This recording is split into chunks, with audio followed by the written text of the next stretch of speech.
உங்களுக்கு முன்பாக சவால்கள் இருக்கும்போது, தேவைகள் இருக்கும்போது, ஒரு நாளும் உங்களை நீங்க பார்க்கவே பார்க்காதீங்க.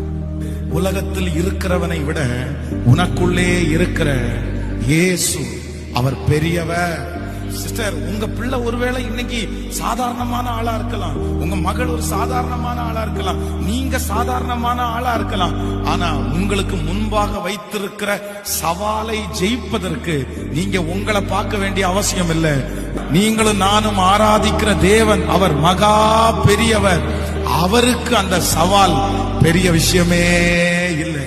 நீங்க ஒருவேளை நிறைய பேர் சோர்ந்து போய் கூட வந்திருக்கலாம். உங்களை பார்த்து பார்த்து பார்த்து என் சம்பளத்தை, உங்க சம்பளத்தை கையில வச்சுட்டு, நான் இவ்வளவுதானே சம்பளம் வாங்குறேன், எனக்கு மாசம் இவ்வளவுதானே வருமானம் வருது, நான் எப்படி அதை செய்ய போறேன், நான் அதை எப்படி பண்ண முடியும், இல்ல என்னுடைய படிப்பு, என்னுடைய சர்டிபிகேட்டை கையில எடுத்து வச்சுட்டு இந்த படிப்புக்கெல்லாம் என்ன எதிர்காலம் வரப்போகுது. உண்மையிலே அப்படிப்பட்ட சூழ்நிலையில யாரோ ஒருத்தர் இந்த சத்தத்தை கேட்கலாம். ஆனா ஆண்டவர் சொல்றாரு, ஒரு நாள் நீங்க யாரை பார்க்க வேண்டாம்னா உங்களை பார்க்கவே வேண்டாம். நீங்கள் பலவீனமானவர்கள், நீங்க படிப்புல ரொம்ப குறைவு, உங்களுக்கு ஞானம் குறைவு.